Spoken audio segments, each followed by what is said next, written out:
Em campo hoje nas mãos de Dorival Santos, Rodinei, Davi Luiz, Léo Pereira, Felipe, João e Thiago Maia. Vitor Hugo faz o terceiro. No meio ali pra frente tá todo modificado, né?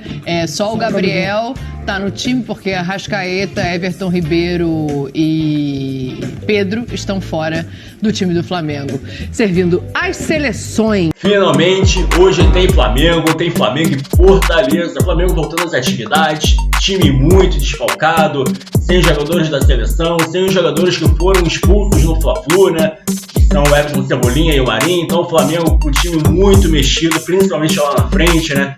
Então vamos reagir agora ao Futebol 90, falando tudo da preparação do Mengão para pegar o Fortaleza pelo Campeonato Brasileiro, se preparando para as finais da Copa do Brasil e Copa Libertadores. Então, vamos conferir o vídeo, mas primeiro, você flamenguista, já se inscreve aqui no nosso canal para não perder nenhuma novidade do Mengão, beleza? Então, bora pro vídeo. E aí o negócio é o seguinte, gostou da escalação, tá Dani? descaracterizado o ataque, né? Você que defende Corre sempre o bom algum futebol, risco? você gostou Os da escalação? garotos lançados pelo Dorival. Mateusão preocupa? Não, me preocupa não, Mateusão tem valor. Eu também acho. Quero saber se te agrada. Mas porque no você profissional, Mas eu sou no profissional só a gente viu pouco, apresentadora. né, Pedro? Quando você quer dar opinião, você dá. Quando você não quer ser apresentadora. É mole, né? Fala aí, Tô querendo te ouvir a escalação. Você é dos meus porque eu vi você fazendo uma cara meio apreensiva quando pintou nosso campinho ali. Eu não sei o que foi. Foi o quê? Alguma coisa técnica do programa? Não, os problemas, vozes na minha Palpite cabeça. então, Dani, palpite. Ô, Pedro Ivo, me fala. Quero que você se movimente, mano. Você tá aí, só joga pra Mas gente. o Mateusão, a dúvida que nos causa é a seguinte: ele tem pouco tempo como profissional. Dorival falou isso uma vez que em algum momento ele vai jogar. Eu não vejo problema nenhum. Acho que o Flamengo, mesmo com desfalques, pode fazer e tem condição de fazer um jogo bom no Castelão. Um jogo bom assim de tentar vencer, tem condição de vencer o Fortaleza. Flamengo completo lá já ia ser difícil. Eu fico pensando... Sim. Desfalcado, acho que é... Mas o Gabigol não poderia jogar no lugar do Mateusão ali? Como centroavante? Voltando um pouco à posição dele? E aí você abriria quem ali? Não, aí eu não sei, eu preciso ver. Eu sinceramente, eu não vi a lista. Você daria pra colocar o Marinho ali, né? Marinho e Everton estão fora, estão suspensos. É Se for verdade. Eu não vi a lista de convocados, né? Eu não vi, peço perdão, assim, mas... porque o Gabigol poderia voltar à sua origem, à sua posição original. Eu acho que vai acabar acontecendo. Até o Thiago Maia é o time completo, né?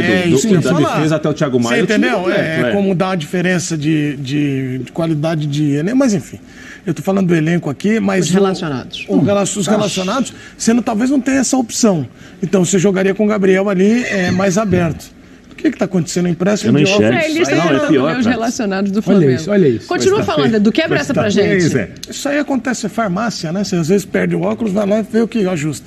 E o Flamengo hoje vai jogar contra o Fortaleza, mas principalmente por um outro ponto que eu gostaria de levantar aqui. Qual? Que é uma coisa que nós vamos falar daqui a pouco no Atlético, porque eu li o roteiro hoje, eu chego mais cedo que li o roteiro. O Atlético foi do bloco anterior, do Mas o Atlético Mineiro. Paranaense. O Flamengo está na final da Conmebol Libertadores, assim como o Atlético. O Flamengo não vence há 3 jogos. Não é isso? Mas em que contexto? Não, o que eu quero levantar é o seguinte: como é que estão esses dois elencos, porque tem Conmebol Libertadores, mas no caso do Atlético... só resultado, Edu. O Atlético tem jogado pior. Depois da classificação. Isso que eu ia falar. Será que não é bom você... É lógico que o Flamengo não vai chegar diferente. Eu acho que quando a gente analisa o Atlético com ausência de resultados, a chance de chegar menos embalado é maior, porque o Atlético era mais conjunto, tinha a força do seu conjunto e essa intensidade para chegar à decisão. Só o que me levanta essa pulguinha é isso, de uma ausência de resultado positivo numa reta final de Libertadores, como é que você chega lá? Eu acho que tudo se mexe sim, tô contigo. Entende? Eu acho que mexe porque há quanto tempo a gente tá batendo na tecla aqui que o resultado não tá vindo do Flamengo no Brasileiro? Tem a oportunidade de baixar a diferença, não baixa. Tem a oportunidade de vencer, não vence. Quando vence, não convence. Aí parou de vencer também. Aí o tal time alternativo já não era tão alternativo, já não era tão vitorioso. Mas sobre a situação, Zé, eu acho que tem debate, mas eu consigo entender o Dorival.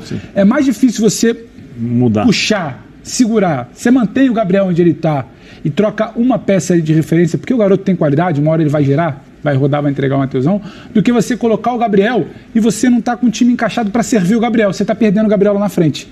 É mais fácil você ter o Gabriel do lado, não perder essa criação. Sim. Você já perdeu o poder de criação hoje, com seus desfalques. O Gabriel pode te dar um poder de criação. O que adianta eu isolar o Gabriel lá na frente, fazedor de gols, o camisa 9, puxando profundidade, que ele não te dá tanto, se eu não tenho armação, se eu não tenho gente... O que eu ia falar é assim, o Diego Ribas tá aí, né? Tá relacionado, mas não tá relacionado. Sim, tudo bem, mas estou dizendo... Mas você colocaria ele... Poderia colocar no lugar do Vitor Hugo, o Vitor Hugo encostar lá na frente. O Diego sendo criador não tá rolando. Não, eu sei, mas aí você muda a forma de jogar, porque nós estamos colocando aí com 4-2-1-3. Aí você tá trocando duas peças que não funcionam, porque o Vitor Hugo recentemente lá na frente não rodou, e o Diego Ribas tendo que ser o articulador, menos ainda. Sim, não, eu tô só falando das possibilidades, né? Eu concordo com você, que eu acho que o Dorival tá tentando mexer o mínimo possível para poder manter as características e dar chance para os jogadores. Estou só falando assim, numa chance hipotética, né? Assim, de colocar um jogador um pouco mais experiente para liberar os caras na frente, para tentar dar uma oportunidade, para tentar colocar o Gabigol na sua posição. Só tentando imaginar as possibilidades que poderiam ter sido Aí vou te feitas. fazer uma provocação. Eu acho que é justamente essa sensação que o Dorival não quer passar para o Gabigol, que essa posição central lá na frente é a posição dele. Sim. Porque com o Pedro voltando, ele não vai ter isso. Ele vai ter 3 jogos, que são os jogos mais importantes do Flamengo para o resto da temporada, e ele não quer mostrar para o Gabriel que, olha, lembra como você jogava bem aqui, ó. Mas eu fico com a explicação do Pedro, é mais lógica. Ele não vai tirar, até porque ele sabe que se ele movimentar muito, ele tira a característica e o Gabigol pode ficar sozinho lá na frente. Acontecer com o Gabigol o que aconteceu com o Vitor Hugo. Eu acho que a explicação do Pedro é a mais próxima daquilo que eu acho que é a convicção do acho que ele encosta Dorival. Ele está minimizando, ele está tentando mexer o mínimo possível, minimizando as coisas que podem dar erradas. Erradas, entre aspas, assim, podem não funcionar. Sim. Eu acho que tem muito dessa escolha do Dorival hoje. Fala, Edu, você ia falar o quê? Não, eu ia falar que também tem a função do Gabigol ajudar esses meninos na criação também. Então, às vezes, em alguns momentos ele vai dar esse passinho. Tá sem Everton, você tá sem Arrascaeta. Consegue fazer. Eu acho que ele entra pro campo ali pro setor de criação, acho que tem uma possibilidade maior. E ele já fez isso. Ele abre, ele consegue jogar de 2 maneiras abrindo. Dialogando com o Pedro, ou quando ele já veio por dentro, você lembra? Sim. Ele é Arrascaeta criando, ele já fez isso. Sim. Então, o Dorival tenta usá-lo ali. É curioso, né? Porque a gente fica pensando assim, largou o brasileiro, agora vai focar nas Copas, então vai usar o brasileiro de preparação. Mas dessa maneira não está usando o brasileiro hoje de preparação. Não tem nem que preparar, hoje está juntando os carros. Precisa preparar um time. Hoje está juntando os carros. Ô, Dani, esse negócio de preparação, os times não jogam há 10 dias. É isso. Sabe, se começar, vou poupar, daqui a pouco os caras vão fazer assim. Eu não digo poupar. Hoje dava pra jogar, né? 1 por mês, 2, eu só vou 2. Não digo poupar, mas digo usar. Porque assim, óbvio, a diretoria não vai vir a público e dizer, não, a gente abriu mão do brasileiro enquanto houver chance matemática, e acho que nem tem que fazer isso. Mas a gente faz uma leitura de campo. Eu acho que tem a ver exatamente. Com faz uma leitura de campo que mostra o seguinte: tanto o Flamengo quanto o Corinthians estão focados nas Copas. Nem sei se o Corinthians pode fazer tanto isso. Sim, mas a pergunta é: se o Flamengo estivesse com um time completo hoje, o Dorival iria colocar qual time?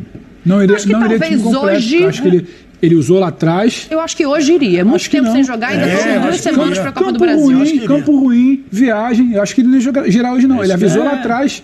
Ele avisou lá atrás, usou, e agora ele ia usar de novo o time principal dia 12. Dia 12. Primeiro jogo, ida. Arena Corinthians, Neoquímica Arena. Mas ele acho que até lá não vai jogar, hein? É muito tempo fora, é muito tempo sem jogar, sem ritmo de jogo. Por exemplo, o Corinthians não tem outra opção, mas eu acho que o Vitor Pereira, eu acho que ele vai começar a dosar, ele vai colocar o time para jogar hoje, aí vai começar a sentir como é que você tá, Renato, como é que você se sentiu no pós-jogo, e aí ele vai administrar para poder chegar nessa decisão nesse primeiro jogo com o time 100%. O problema é que quando nós aqui no F90 falamos o seguinte, o Flamengo vai com um time alternativo, o flamenguista fala assim, pode ter elenco, pode...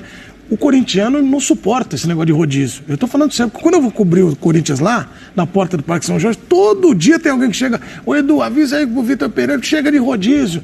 O corintiano não gosta, não gosta, porque ele também, e eu acho que ele não tem esse luxo. Ô Edu, diz o rodízio que você gosta de comer, japonês, carne? Eu gosto muito do japonês. Você vai no japonês ruim, você gosta do rodízio? Não. Você vai no japonês bom, você gosta. É claro que o torcedor do Flamengo vai gostar do time alternativo, é o elenco dele. E é claro que o torcedor do Corinthians não vai gostar, e no ruim o temaki não é bom. O que é o bom, ele vem o temaki bonito. Temaki completo, cebolinha. Mauro Naves, tem temaki Mauro Naves. Temaki Mauro Naves. Um abraço. Deixa eu puxar de volta aqui. Então é isso, nação. Flamengo com o time escalado, Diego no banco, no cantinho dele. Se precisar a gente usa, mas vamos usar as alternativas. Jogos dá mais responsabilidade, né? Dá mais chance.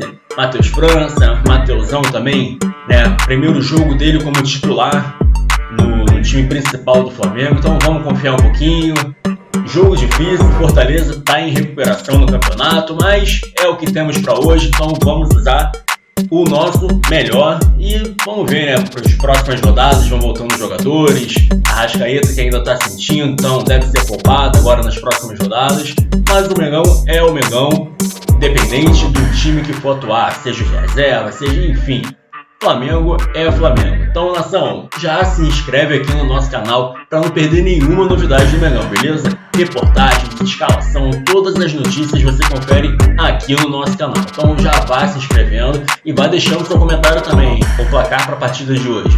Vitória do Flamengo? Eu aposto um 2-1 pro Mengão, jogo suado, um gol do Mateusão e um gol do Gabigol. Nação, tamo junto e até a próxima. Saudações, Bruninho!